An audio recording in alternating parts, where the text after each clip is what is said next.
For the first time as the country's chief executive, President Rodrigo Duterte led the ceremonial bell ringing to mark his visit to the Philippine Stock Exchange.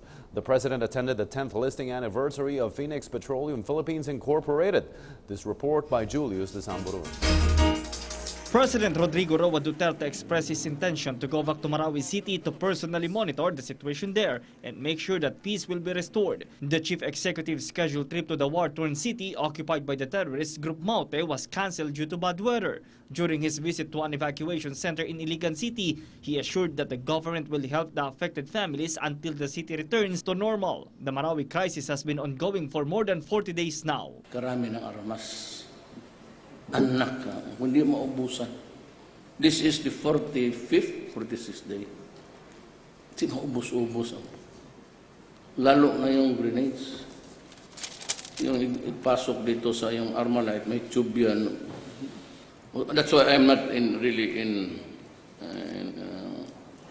not my usual equanimity. Kasi alam mo bakit? You want to know the truth? Kasi ako yung nag-declare ng martial law. And I was the one who ordered the armed forces and the police to go there and fight and die. Kaya gusto ko talagang pumunta doon. The president also talked about the involvement of Maute in the production and proliferation of illegal drugs. Earlier, authorities seized several kilograms of shabu in Ground Zero, which were allegedly used by the terrorist group to keep themselves awake while engaging government troops. Yung iba naman, they are cooking shabu in the high seas. Then pag naluto na, they go to the territorial waters or as near as they can get there. Tapos ihulog nila by GPS.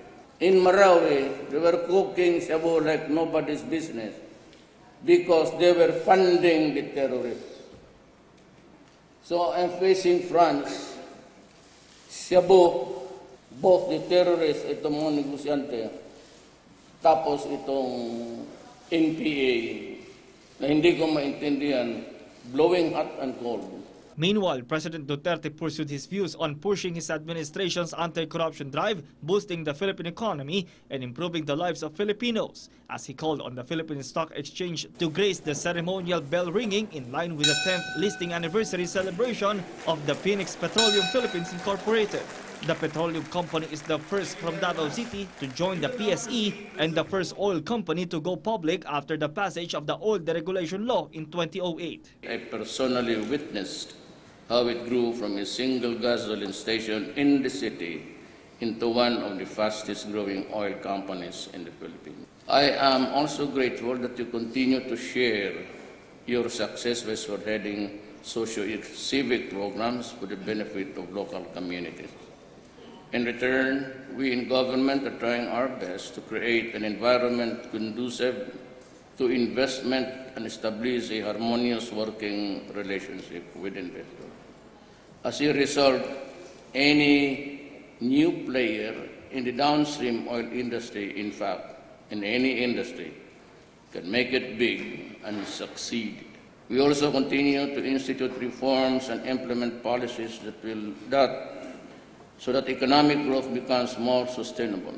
During the program, it was also announced that the company earmarked 100 million pesos for the creation of a mutual fund for the country's military and police forces as well as their loved ones. Dubbed as Life, the fund is envisioned to offer continuous and substantial financial security for soldiers and their families.